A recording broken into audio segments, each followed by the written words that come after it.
In today's video, I'm going to teach you how to navigate through Salesforce to locate and edit user information. To start, we need to head over to the home page of Salesforce.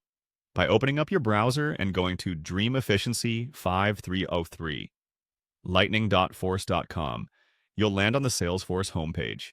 This is your central hub for accessing various tools and resources within Salesforce.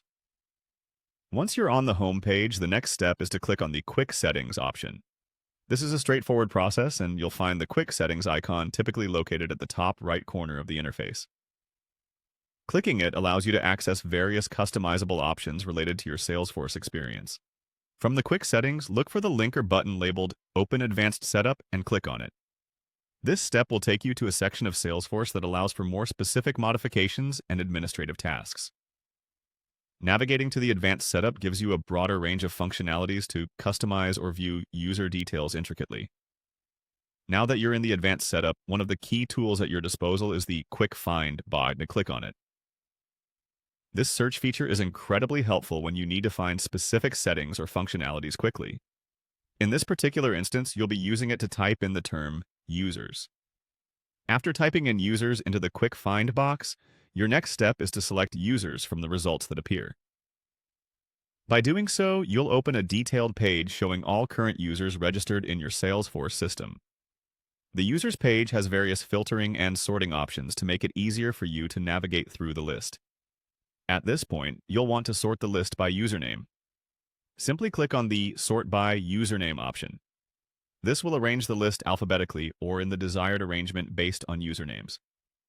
If you wish to sort differently, such as by the actual names of the users, you can click on Sort by Name as an alternative. It's a flexible way to quickly scan through the users to locate the one you need. Next, scroll through the list and select a user from your sorted list. Once you click on a specific user, you'll enter that user's detailed page. On the users page, you'll see an arrow down setting button. Click this to reveal more options related to this specific user setting. It usually appears as a small arrow icon, often associated with drop-down menus. From the options that appear, you'll want to select Edit User. This will take you to a new page where you can make changes or updates to the user's information. Once you're on the Edit User page, pay close attention to the URL in your browser. You'll notice a 15-character string in the URL. This represents the user ID. It's important for administrative tasks, so keep that in mind as you familiarize yourself with user management in Salesforce. And there you have it. You've successfully navigated through Salesforce to access and edit user information. This foundational knowledge will aid you in efficiently managing user accounts and utilizing Salesforce's robust functionalities.